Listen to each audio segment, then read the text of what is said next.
Hello, I'm Kim Sauer at Productronica India for Winnie TV, and I'm joined by Joe from CVMS.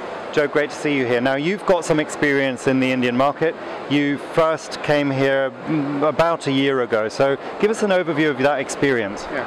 Well, we first came to India to the electronics exhibition in Bangalore 1 year ago, as you say. Really because we knew there was a good potential market for our products in this country. So the idea, and this is a model that we've followed since we started the business 2 or 3 years ago, is to go to a country, try a couple of exhibitions, try and find some agents that will support you and have an interest in selling your products, and already have a good customer base. And hopefully by supporting them, and you play up the whole thing, and you start to sell. So we're back here a year later to reinforce that initial effort, to learn from whatever mistakes we made last time, to sort of improve what we're doing here. We've brought a couple of our machines as well, that will gives the potential customer an idea of the product and the quality that we manufacture into it, and so far pretty happy with the response we've had today at this show. Yeah. Well, so let's talk about the products and specifically the markets that you're sort of covering with your product. Now, India is a huge country. So just give us a little bit of a snippet as to how you're finding the customers. Are they located regionally? Is there a spread, and what sort of specific industries are you attracting? Yeah. Okay. Good. Well, the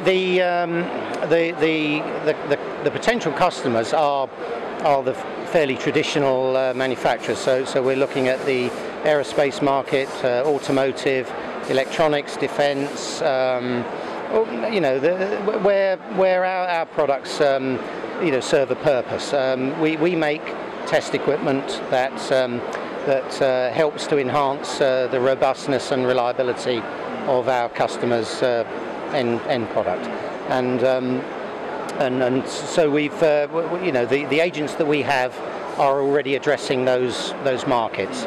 Now, what I'm really interested in and is, because of the initiative that is apparent now to move from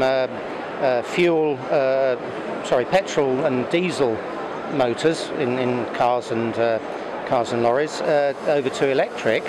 The big issue is there isn't enough electrical energy in these countries to provide the fuel that these futuristic vehicles are going to need, and the industries that will provide that, I believe, are the PV photovoltaic manufacturers. So that's what I'm looking for at the moment. Who are making the solar panels in India that are going to generate the electricity that's going to be needed for these vehicles in and it's not that far off. It's 2, 3, 5 years away where that demand's going to be. Also, the lithium-ion battery manufacturers, that business is going to have to ramp up, because if millions and millions of cars are going to be changed, not overnight, but those industries are going to have to come up to meet the demand. So that's my new focus is on those areas. But in the meantime, we're still happy to service automotive, traditional automotive, aerospace, defence, and so on.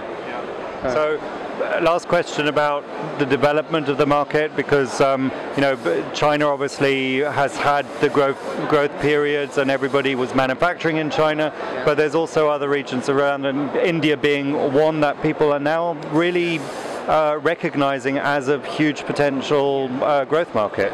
Well, it is, but obviously sales will lead to that. So if we sell enough product and we realise, well, we're shipping it a long way, why don't we make it here, or at least start off by assembling some components here. So we still manufacture where we manufacture, and then we start putting together, maybe on a small scale. That's possible, but it's going to be driven by by sales. We can't just come in, build a factory on a greenfield site and staff it, and you need the people that are able to do that as well. Some skill. We need some skilled engineers and craftsmen that can do what we do. So yeah, if sales demand, then yeah, we can do that for sure. Excellent. Well, thank you for sharing your experiences with us. Good. And good luck with the rest of the show here. Certainly. Thank you. Thanks very much.